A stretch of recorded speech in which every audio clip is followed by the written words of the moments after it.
للہ رب العالمین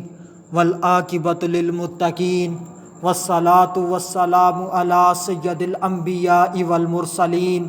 وعلی آلہ واصحابہ اجمعین اما بعد فاعوذ باللہ من الشیطان الرجیم بسم اللہ الرحمن الرحیم حتی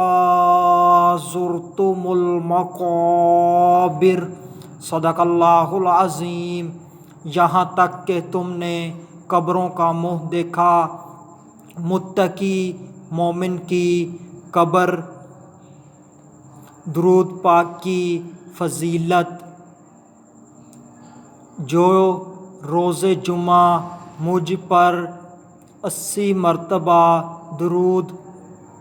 پاک پڑھے اس کے 80 سال کے گناہ معاف کر دیے جائیں گے۔ پڑھیے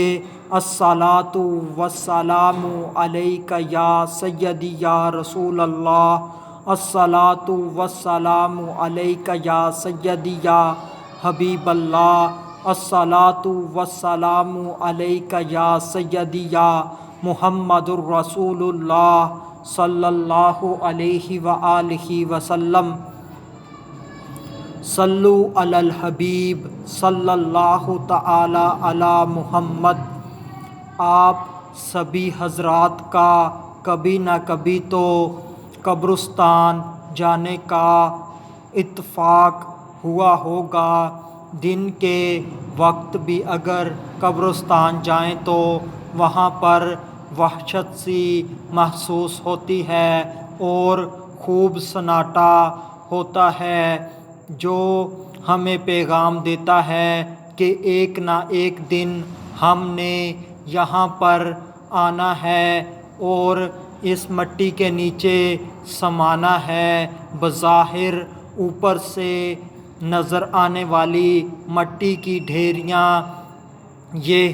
ایک جیسی نہیں ہوتی۔ اگر قبر کے اندر آرام کرنے والا شخص موحد ہو، یعنی کہ توحید پرست ہو، اللہ کو ماننے والا ہو، اس کے فرشتوں کو ماننے والا ہو، انبیاء اور رسولوں کو ماننے والا ہو، اور آپ صلی اللہ علیہ وآلہ وسلم کا امتی ہو، آپ کو آخری نبی مانتا ہو، تمام انبیاء اور رسولوں کو مانتا ہو، اور آخرت کے دن پر ایمان رکھتا ہو، اور آسمانی کتابوں کے اوپر اس کا ایمان ہو۔ بات کرنے کا مقصد یہ ہے کہ وہ ایماندار ہو، مومن ہو، اس کے ساتھ ساتھ وہ صحابہ اور اہل بیت کا محب ہو، ان میں سے کسی کا بھی بغضی نہ ہو، نبی پاک صلی اللہ علیہ وآلہ وسلم سے عشق کرنے والا ہو، یعنی کہ کامل مومن ہو، اور اس کے ساتھ ساتھ وہ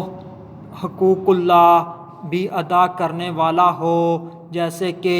نمازی ہو، ماہ رمضان کے روزے رکھنے والا ہو، اگر زکوٰۃ اس پر لازم ہو تو وہ زکوٰۃ دینے والا ہو، حج اس کے اوپر فرض ہو چکا ہو تو حج کرنے والا ہو، اور اسی طرح جو اللہ نے اس کو کرنے کا حکم دیا ہے اس کو کرنے والا ہو، جس سے منع کیا ہے اس سے رک جانے والا ہو،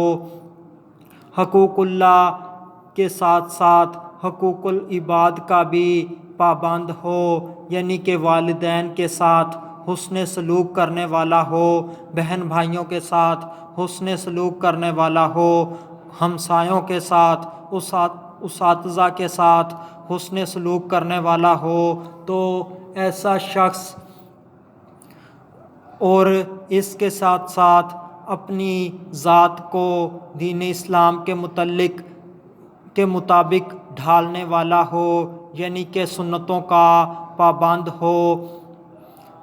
مٹھی برابر داڑھی ہو، اور سر پر امامہ سجاتا ہو، شریعت کا پابند ہو، تو ایسا شخص جو برائیوں سے بچنے والا ہو، نیکیوں کے رستے پر چلنے والا ہو، اچھے اخلاق والا ہو،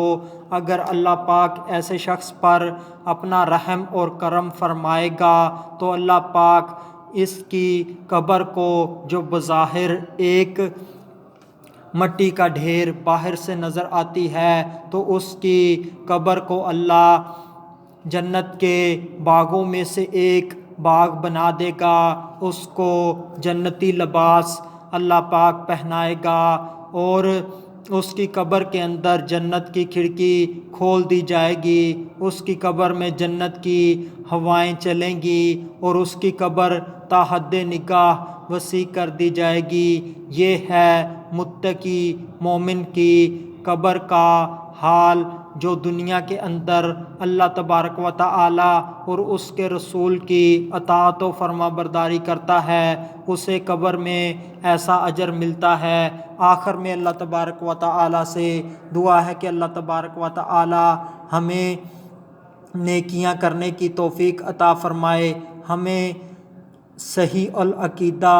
رکھے، ہمارے ایمان کی حفاظت فرمائے۔ وما علینا الا البلاغ المبین۔